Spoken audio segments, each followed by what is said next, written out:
Ako po si Martin, DTF operator ng TIT 999. Nagamit ito ng 6 na araw na may bilang na 90 meters. Ito naman po ang aming printer red area. Ang uling palit po ng color that white noong November 29 last year po. Ito naman po ang aming copying na may 100% good condition.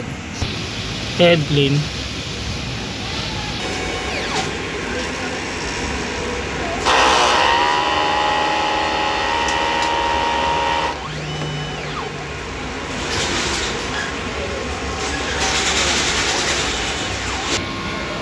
Punasan ng wiper after mag-headlin.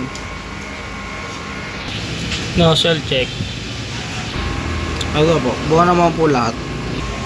Ang ink system po namin, tama pa lang po ang level. Ito po yung aming waste stock, nalinis lang po nung Sabado. Ito naman po ang aming ABR. Ito naman po yung stock ng Anyos ink, tsaka greening solution po. DTF powder at DTF pin. Ito naman po yung weekly physical inventory report po, updated. Consumables withdrawal, updated din po. Daily output record. Updated monthly checklist. Yun lang. Maraming salamat po.